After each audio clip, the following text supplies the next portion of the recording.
नमस्कार, ANB news देख रहे हैं आप। मैं हूं मोहित चौधरी और आप सभी का स्वागत है इस बुलेटिन में। देश में कोरोना के आंकड़े धीरे धीरे कम होते नजर आ रहे हैं, लेकिन अभी भी मौत का आंकड़ा चिंता पैदा कर रहा है। लेकिन इसके साथ ही वैक्सीनेशन पर सरकार जोर देने की कोशिश कर रही है, लेकिन अब इस पर भी विवाद तेज होता जा रहा है। कई राज्यों ने मुफ्त में वैक्सीन की मांग की है, जिसमें केरल के मुख्यमंत्री पिनराई विजयन ने गैर बीजेपी मुख्यमंत्रियों को पत्र लिखकर केंद्र सरकार पर दबाव डालने के लिए कहा है। इतना ही नहीं, झारखंड के मुख्यमंत्री हेमंत सोरेन प्रधानमंत्री नरेंद्र मोदी ने वहां पर उन्होंने उनको पत्र लिख करके वैक्सीन देने की मांग की है और कहा है कि झारखंड 11,000 करोड़ रुपए का खर्चा वहन नहीं कर पाएगा। इसके साथ ही अब राजस्थान और कई अन्य राज्यों ने भी मुफ्त वैक्सीन की मांग की है, लेकिन केंद्र सरकार फिलहाल मुफ्त वैक्सीन देने की मूड में नहीं है। आपको यह भी बताते चले कि बीजेपी तीखा वार भी इसको लेकर कर रही है। अब मुफ्त वैक्सीन देने के लिए बजट को, उनका जो बजट है उसका 54% खर्च करना होगा। इंडिया रेटिंग के मुताबिक 133 करोड़ की आबादी में से सिर्फ 84 करोड़ की जनसंख्या की वैक्सीनेशन के लिए 67,193 करोड़ रुपए की लागत आ रही है, जो जीडीपी का 0.36% बैठता है। इसमें से केंद्र सरकार को 20,870 करोड़ खर्च करने होंगे और इसके साथ ही राज्य सरकारों को 46,323 करोड़ रुपए खर्च करने होंगे।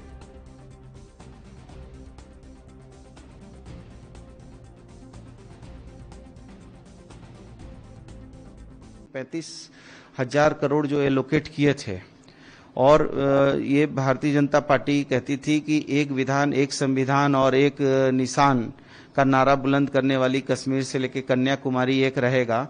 वो जीवन रक्षक दवाई की बात हुई तो उन्होंने 3 टैरिफ कर दिया।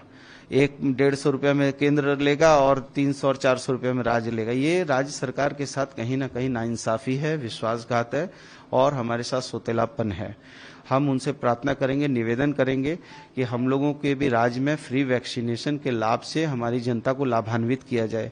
और हम इनके सांसदों को भी कहेंगे, यहाँ से 12 सांसद इनके जीत के गए हैं, क्या वो 12 सांसद यहाँ की जनता के जो है प्रतिनिधि नहीं है? क्यों नहीं वो केंद्र पर इस बात को लेकर वो दबाव क्यों नहीं डालते हैं? यानी कि वेस्टेज जो पूरे राजस्थान में है उसका एवरेज लिया जाए तो 2% से ज्यादा राजस्थान में वेस्टेज नहीं है। और जिस ढंग से टीकाकरण के पश्चात पीले बैग में, जो कि भारत सरकार की गाइडलाइन है, उसमें इनको वाइल्स को जो यूज हो चुकी है, जिनको वैक्सीनेट किया जा सकता है, उनको पीले बैग में डालते हैं। एक वाइल को जब खोलते हैं तो भारत सरकार के निर्देश के अनुसार उसमें 10 व्यक्तियों को वैक्सीनेट किया जा सकता है। अगर 8 व्यक्ति वैक्सीनेट हो गए और 4 घंटे तक 2 और नहीं आए तो वो वेस्टेज में रहती है, उसको हम प्रयोग में नहीं ले सकते, क्योंकि वो फिर किसी काम की वैक्सीन रहती नहीं है। इसलिए जो भी वेस्टेज होता है वो जो भारत सरकार का 4 घंटे तक खुलने के बाद वाइल उपयोग में लेने का निर्देश है, उसी के तहत ये 2% वेस्टेज की। तो कई राज्य जो लगातार ये मांग कर रहे हैं कि मुफ्त में वैक्सीन दी जानी चाहिए, तो उसको लेकर बीजेपी अब तीखा वार कर रही है। साथ में वैक्सीन की बर्बादी को लेकर भी सवाल उठा रही है। इन तमाम चीजों को लेकर ही हम चर्चा करने की कोशिश करेंगे। हमारे साथ आरपी उपाध्याय जी जुड़ चुके हैं, वरिष्ठ पत्रकार हैं। आपका बहुत बहुत स्वागत है सर ये एएनबी न्यूज पर। डॉक्टर नेपाल सिंह जी हमारे साथ जुड़ चुके हैं, राजनीतिक विश्लेषक हैं। आपका भी बहुत बहुत स्वागत है सर ये एएनबी न्यूज पर। सबसे पहले डॉक्टर नेपाल सिंह जी, रुख आपका करना चाहूंगा। देश में वैक्सीनेशन की जो स्थिति फिलहाल बनी हुई है, लगातार तेजी लाने की कोशिश की जा रही है, लेकिन अब कई राज्यों ने यह मांग की है कि वैक्सीन उन्हें मुफ्त में मुहैया कराई जाए। किस तरीके से आप देख रहे हैं? का मानना है कि वैक्सीन तो अब एक मुद्दा होगा ही, क्योंकि अभी कुछ और चुनाव अभी नजदीक में आने वाले हैं और जिस तरह कोरोना के वेरिएंट आ रहे हैं, इस तरह हमारे पॉलिटिकल वेरिएंट भी आते हैं। देश में जो अभी राजनीति चल रही है वो 2 ही राजनीति चल रही है, तो विरोध की राजनीति चल रही है या मुद्दे की राजनीति चल रही है। तो हमको कोई ना कोई मुद्दा जिंदा रखना ही है। पहले केजरीवाल जी ने कहा था ऑक्सीजन नहीं है, फिर ऑक्सीजन आ गई तो फिर ऑक्सीजन नहीं है तो हमारे पास वैक्सीन नहीं है, वैक्सीन नहीं है तो फिर 18 साल वालों के पास नहीं है। तो जो विपक्ष का आदमी है उसका काम ही उसके साथ जोड़ना है। और पहले तो सब लोग इतने साइड थे कि साहब हमको आज ही वैक्सीन दे दीजिए, कल हम दूसरा ऑर्डर दे देते हैं, विदेश से मंगा लेते हैं, आज कैसे मतलब पैसा नहीं है। तो ये समस्याएं चलेंगी। भारत सरकार के पास इतना पैसा नहीं है, जीएसटी का कलेक्शन बिल्कुल नहीं हो रहा है, अर्थव्यवस्था कहने के लिए तरफ जा रही है। तो इसमें क्या सरकार कैसे करेगी? इतना पैसा एकदम से छाप नहीं सकते, मनी का डिवैल्यूएशन हो जाएगा, ऊपर सभी तरह के प्रेशर है। तो ये मुद्दे आएंगे और भारत सरकार को इसमें कुछ एक निश्चय लेना पड़ेगा कि इतने तक हमको फ्री देनी है, इतने तक फ्री नहीं देनी है। लेकिन वैसे जिस भी तरीके से आपने मुझे केंद्र के लिए एक- बताया कि उनके पास कलेक्शन नहीं पहुंच रहा, जीएसटी को लेकर यही बात मुख्यमंत्री हेमंत सोरेन ने कही। उन्होंने कहा कि दूसरी लहर की वजह से उनकी अर्थव्यवस्था चौपट हो चुकी है, उनके पास बजट नहीं है और ऐसे में केंद्र सरकार को उनकी मदद करनी चाहिए। लेकिन इस बीच एक छोटे से ब्रेक के लिए हम रुक रहे हैं, उसके बाद इसी को लेकर जवाब भी लेंगे।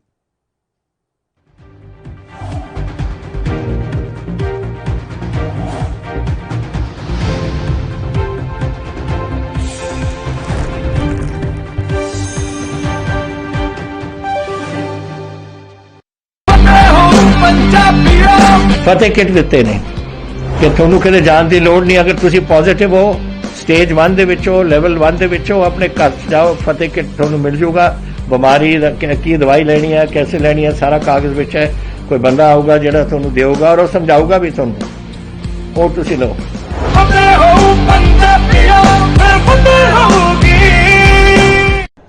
यात्रीगण कृपया ध्यान दें, ANB express news on wheels, Tata sky, Airtel, Facebook page, Instagram, Jio TV, Google play, YouTube और ऐप स्टोर पर रात 9 बजे ANB न्यूज पर आ रही है। धन्यवाद।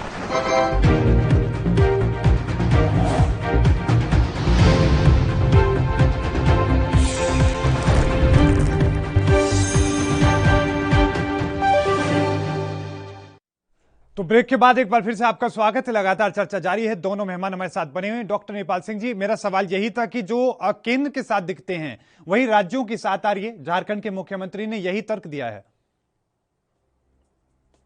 ध्यान रखनी पड़ेगी कि यदि हमको कहीं एक थोड़ा बहुत अपने आप को ये प्रूव करना पड़ेगा कि हमारी लीडरशिप एक परिपक्व लीडरशिप है जी। अब आप ये देखिए, जब आपके पास पैसा होगा, जीएसटी का पैसा होगा, टैक्स का पैसा होगा, तब तो आप सब चीज फ्री बांट देंगे अपने चुनाव जीतने के लिए। और जब फिर कोई विपदा आएगी तो कोई हमको सेंटर पैसा दे दे। तो या तो आप सेंटर से बात कर लीजिए या फिर नवीन पटनायक जी तो कभी ऐसी बात नहीं करते हमको पैसा दे दीजिए, हमको हमको दे दीजिए। वो कहते हैं हमको संसाधन दे दीजिए, हम अपना अपना काम कर लेंगे। उन्होंने फाइनेंशियल डिसिप्लिन अपने यहाँ रखा है, अपने फाइनेंशियल डिसिप्लिन वो काम करते हैं, अपने बजट के अंदर वो काम करते हैं। बाकी सरकारी बजट क्या आती है, जब उनके पास पैसा आता है, चाहे वो जीएसटी से आए, चाहे वो आपका एक्साइज से आए, तब तो वो अपना चुनाव के मुद्दे लुटा देते हैं। और जब चुनाव खत्म हो जाता है फिर उसके बाद कहते हैं भारत सरकार को पैसा दे दे या हमको बैंक कर्जा दे दे। तो कर्जे में सारा पैसा अपना जब ब्याज उठा दे तो उनके पास पैसा बचेगा कहाँ से? इनसे पूछिए कि इनका पैसा कहाँ चला गया। इतनी बड़ी माइल का स्टेट है, वो रॉयल्टी कहाँ चली गई किसी से भी। मैं एक बात नहीं कर, सभी प्रदेशों की यही हालत है। अब मैं यूपी का देखे ना, यूपी में अभी तक भी एमएलए फंड यूज किया जा रहा है, जबकि भारत सरकार एमपी फंड को खत्म कर चुकी है कि साहब हमारे पास 2 साल तक किसको पैसा नहीं दे पाएंगे। तो ये चीजें, सब चीजों को कहीं ना कहीं एक फाइनेंशियल डिसिप्लिन के अंदर लाना पड़ेगा, एक कोड बनाना पड़ेगा, फाइनेंशियल कोड, कि कोई भी पार्टी, कोई भी सत्ताधारी पार्टी पैसे का उपयोग किस प्रकार करे। आज मेरे पास जीएसटी, मैंने सब चीज फ्री बात थी, चुनाव मुझे जीतना है, सब चीज प्रॉमिस कर दिया। मैं किसानों को 1000 करोड़ दे दूंगा, 4000 करोड़ में पानी के लिए फ्री दे दूंगा, 6000 करोड़ झुग्गी झोपड़ी को दे दूंगा। और जब विपदा आई बोले हमारे पास तो पैसा नहीं है। दूसरी बात, वही चीज में थोड़ी सी बात समझ लिखती है, हम कई जगह बहुत असंवेदनशील है और बहुत जगह इम्प्रैक्टिकल भी है। मैं पूछता हूँ, जब 1500 रुपए या 2000 रुपए की वैक्सीन लगवाने वाले, 2-2000 रुपए की वैक्सीन लगवाने वाले, 3-4 रुपए की वैक्सीन लगवाने वाले, मैंने यहाँ तक सुना है कि रशिया एक पैकेज दे रहा है कुछ दिन का, 1 लाख रुपए लोग वैक्सीन लगवाने के लिए रशिया जा रहे हैं। तो हम क्यों नहीं उन लोगों से पैसा जनरेट कर सकते जो लोग वैक्सीन लगवाने के लिए पैसा दे सकते हैं? हम क्यों इसमें जाने के सबको 750 की मिलनी चाहिए? इसमें कभी हाई कोर्ट आता है, कभी सुप्रीम कोर्ट आता है। तो इस कंट्री का ढांचे ऐसे है कि यहाँ इतनी आजादी है, हर कोई आदमी कहीं ना कहीं टांग लगा के बैठ जाता है। मैं कहता हूँ कि हम 5000 की वैक्सीन एक पैसे वाले के लिए लगा सकते हैं, जो अफोर्ड कर सकता है, उसको सुविधा दे दीजिए, उसके घर जाकर लगा दीजिए, उसके पास में लगा दीजिए, उसको प्राथमिकता में लगा दीजिए। और जो फैक्ट्रियां हैं, जो एम्प्लॉयज को कर रहे हैं, इनको आजादी दे दीजिए, सब अपने आप स्टाफ लगाइए, अलग अलग तरह के कहीं ना कहीं जो विकल्प बनाने पड़ेंगे, तभी इसको लेकर कोई रास्ता निकल पाएगा। आरपी उपाध्याय जी, रुक मैं आपका करना चाहूंगा, आपसे ये समझने की कोशिश करूंगा कि इससे पहले भी कई तरह की वैक्सीन जो लगाई गई हैं देश में, अलग अलग तरह के अभियान चलाए गए हैं, उनकी बागडोर अक्सर हमने देखा कि केंद्र सरकार के हाथ में ही होती है और मुफ्त ही वो हुआ करती थी।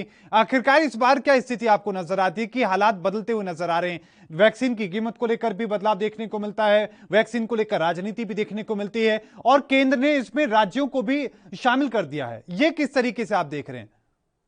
देखिए मोहित, आपने बिल्कुल सही कहा कि पहले वैक्सीनेशन प्रोग्राम हुए, कहीं कोई इस तरह का माहौल पैदा नहीं हुआ। स्पष्ट नीति थी यानी टीका पे कोई राजनीति नहीं। आपने देखा होगा ये वैक्सीन के लिए राजनीति होने लगी और सार्वजनिक मंचों से किया जाने लगा कि हमारी सरकार बनेगी तो हम फ्री टीका लगा। हाँ बिल्कुल। तो भाई आपके बस का नहीं था तो आपने क्यों अनाउंस कर रहे थे? मैं मानता हूँ फाइनेंशियल कोड, बिल्कुल मैं सच की बात से इत्तेफाक रखता हूँ, लेकिन ये जो चुनाव में जो प्रचार में जो जिस तरह के वायदे किए जाते हैं इसके लिए भी कहीं एक रोक, एक कोड की जरूरत है। जो जिसका मन आता है बोल देता है, कोई स्पष्ट नीति नहीं है।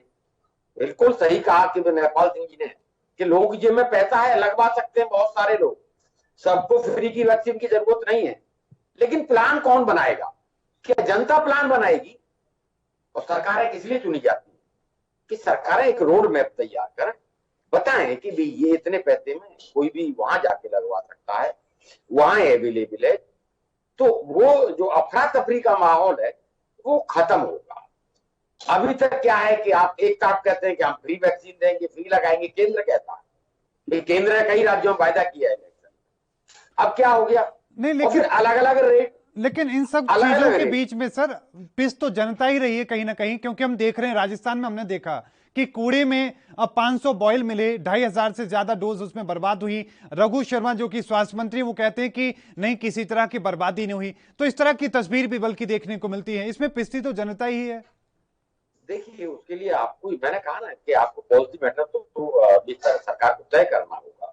अगर हमारे फ्री वैक्सीन दे रहे हैं, केंद्र दे रहा है, तो उसकी मॉनिटरिंग किस तरह करनी है, और कोई अगर इस तरह का कृत्य सामने आता है कि भी बॉइल्ड वहां मिलती है तो उस पर क्या कार्रवाई की जाएगी, ये सुनिश्चित तो करना होगा, प्लान तो करना होगा ना। ये कह देने से नहीं है कि हमने दिखा दिया इतनी बोतलें फेंक दी है, बर्बादी कर रहे हैं। कोई बर्बादी कर रहा है तो एक्शन लो उसके ऊपर ना, एक एक्शन तय करिए। बिल्कुल। तो कुछ नहीं है, एक अफरा तफरी का माहौल हो गया है और राजनीति जबरदस्त हो रही है। काश सारी पॉलिटिकल पार्टियां हजारों करोड़ रुपए खर्च करती हैं, मोहित इलेक्शन अभी आ जाए तो हर पॉलिटिकल पार्टी हजारों करोड़ रुपए लगा देगी। अरे भाई वैक्सीनेशन के लिए ही कम से कम आप बिल्कुल। बल्कि अब तो बल्कि केरल के मुख्यमंत्री ने पत्र लिखे हैं जो गैर बीजेपी मुख्यमंत्री हैं उन तमाम लोगों को, और केंद्र सरकार पर दबाव डालने की कोशिश की है। इस पर भी मैं आऊंगा, लेकिन इससे पहले एक छोटे से ब्रेक पर हम जा रहे हैं, जल्द हाजिर होते हैं।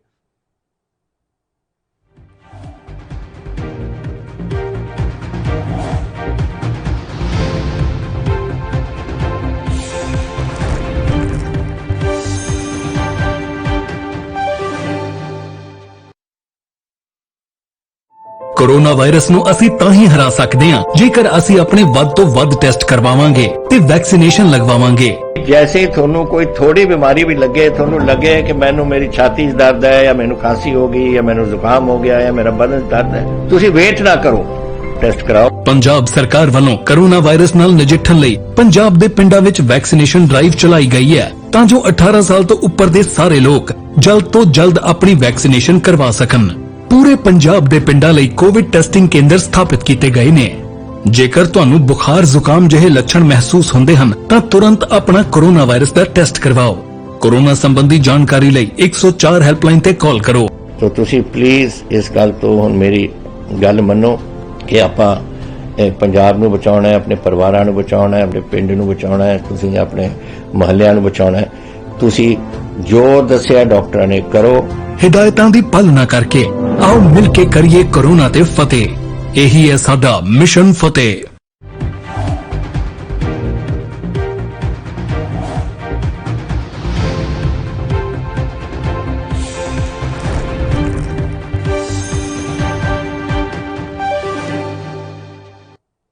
तो ब्रेक के बाद एक बार फिर से आपका स्वागत है। लगातार दोनों मेहमान हमारे साथ बने हुए हैं। डॉक्टर नेपाल सिंह जी, रुख में आपका करना चाहूंगा, मुख्यमंत्री वी विजय स्वामी ने अपनी तरफ से पत्र लिखा, केरल के मुख्यमंत्री ने पत्र लिख करके तमाम जो बीजेपी के जो मुख्यमंत्री उनको छोड़ करके बाकी तमाम मुख्यमंत्रियों को पत्र लिखकर एकजुट होने के लिए कहा है, केंद्र सरकार पर दबाव डालने के लिए कहा है। ये विजन क्या, किस तरीके का आप देख रहे हैं, किस तरह का विजन आपको नजर आता है, इस तरीके की राजनीति किस तरीके से नजर आती है आपको? नहीं देखिए, राजनीति का मैं यही बात कह रहा था, अभी जब कोरोना शुरू हुआ सबसे ज्यादा महंगा और सबसे ज्यादा लंबे समय का ऐड देने वाले केजरीवाल जी, उस समय उसने भारत सरकार से नहीं पूछा। एक स्थिति को हमको समझना चाहिए। वैक्सीन जो इस बार की वैक्सीन आ रही है, परिस्थिति हमारे सामने है, वो पहली परिस्थिति पोलियो परिस्थिति से डिफरेंट है। अभी हमारे पास जो वैक्सीन की परिस्थिति इसलिए है क्योंकि अभी हम पेटेंट ला के टेस्ट काम कर रहे हैं। पेटेंट में कोई लिबरलाइजेशन नहीं है। जितने भी वो डेवलप करी है उसके में कोई उसको रॉयल्टी देनी ही देनी है। एस्ट्राजेनेका को हमको कोविशील्ड पर रॉयल्टी देनी ही देनी है। अब एक बात आती है कि इसकी पॉलिसी कौन बनाएगा। पॉलिसी बनाने की जिम्मेदारी मैंने माना भारत सरकार की हो सकती है, लेकिन उसमें सबसे पहले विपक्षी दल अपना सहयोग देता है।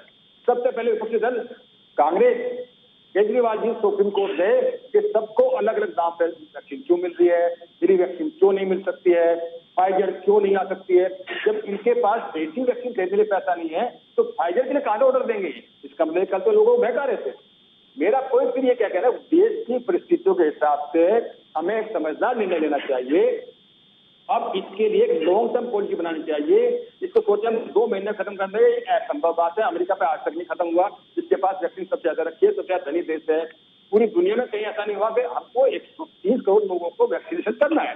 तो इसलिए जो भारत सरकार की पॉलिसी है जिसमें वो कोवैक्सीन जो उनकी अपनी खुद की वैक्सीन है जिसको उनको रॉयल्टी नहीं देनी है, उसके प्रोडक्शन को वो धीरे धीरे बढ़ावा दे रही है और सरकार अपनी रिसोर्सेज से अपना कंट्रीब्यूशन देने की लेकिन ये जो मुख्यमंत्री पिनराई विजयन ने जो पत्र लिखा है, जो गैर बीजेपी राज्यों के मुख्यमंत्रियों को जो पत्र लिखा गया है, इसका क्या आपको नजर आता है? क्या इस तरह के दबाव से सरकार दबाव में आएगी, केंद्र सरकार दबाव में आएगी?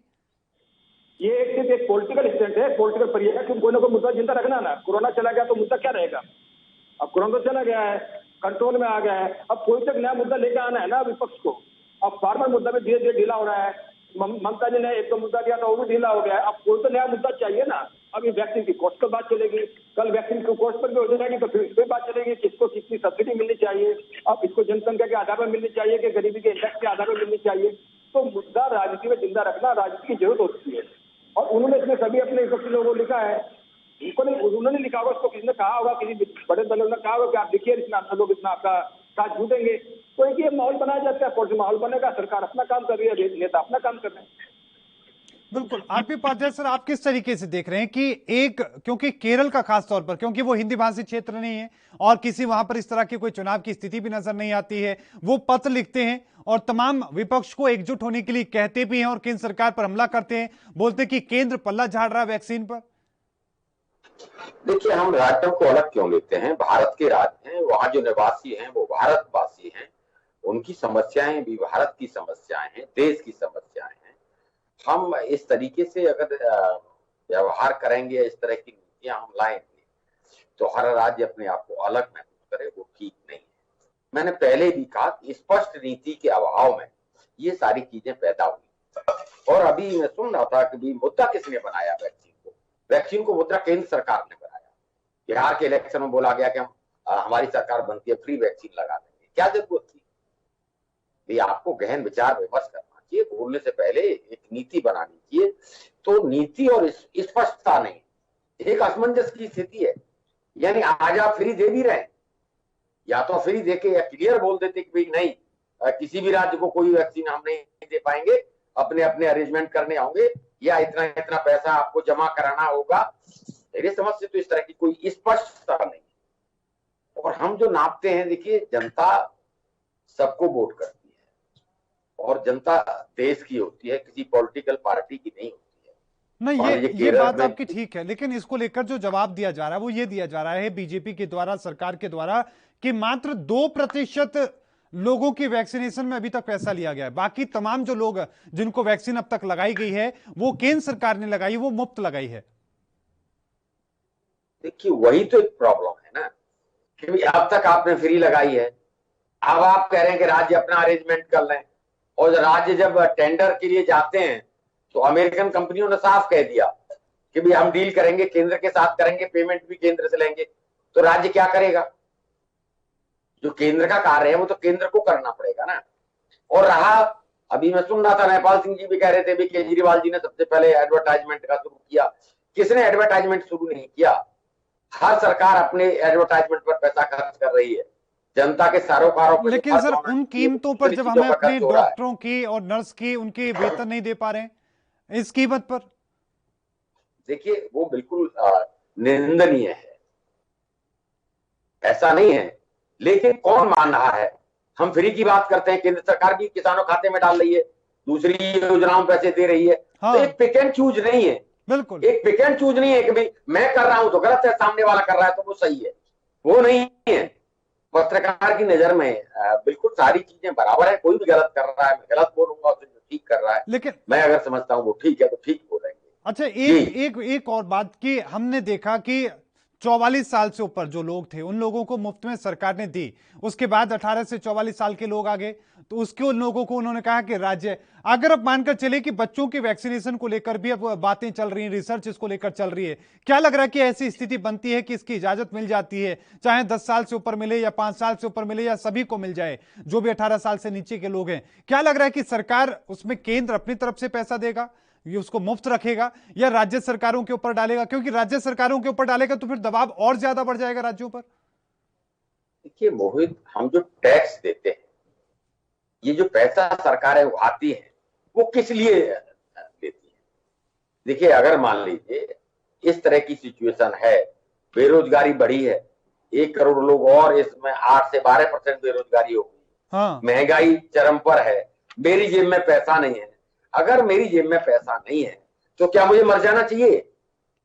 यानी अब तक मैंने जो टैक्स दिया सरकारों को, तो एक उम्मीद होती है ना कि सरकार मेरे लिए कुछ करेंगी। अगर मुझे आज सरकार की जरूरत है, ये जिम्मेदारी है तो सरकार अगर हाथ खड़े कर दे तो कहां तक जाएगी? चाहे वो केंद्र सरकार है कि राज्य सरकार है, तो कुछ दायित्व सरकारों का है या नहीं है, ये सोचने का विषय है। और ऐसे समय में, संकट के समय में, जहां बेरोजगारी है, रोजगार है नहीं, काम धंधे चौपट हो गए हैं, और आप कह रहे हैं कि नहीं पैसे लेके आइए, पैसा हो तो इलाज हो जाएगा, नहीं तो मर जाइए, क्या है ये?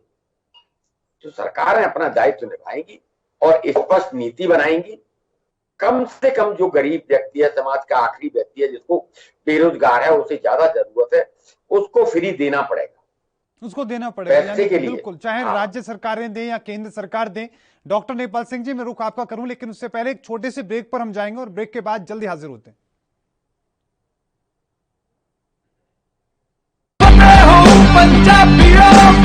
ਵੈਕਸੀਨ ਜ਼ਰੂਰ ਕਰਾਉਣੀ ਹੈ ਤੁਸੀਂ, ਤੁਹਾਡੇ ਐਂਟੀਬਾਡੀਜ਼ ਵਧਾਉਣੇ ਨੇ।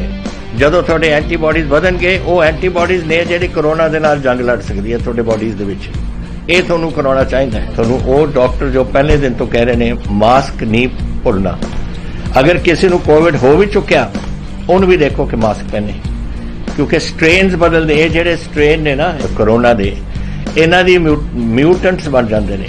ਇਸ ਕਰਕੇ ਤੁਸੀਂ ਉਹ ਜੋ ਬੇਸਿਕ ਚੀਜ਼ਾਂ ਨੇ, ਮਾਸਕ ਪਹਿਨਣਾ, ਹੱਥ ਧੋਣੇ, सोशल डिस्टेंसिंग रखनी ये जरूरी है। ਤੁਹਾਨੂੰ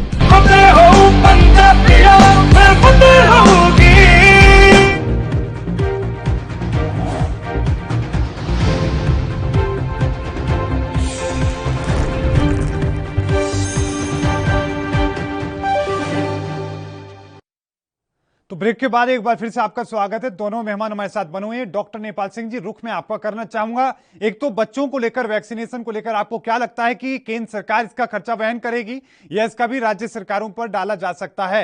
दूसरा ये कि पिक एंड चूज की जो बातें हो रही हैं कि भाई राज्य के हिसाब से केंद्र इसको लेकर इंपैक्ट कर रहा है, आपको नजर आता है ऐसा कुछ?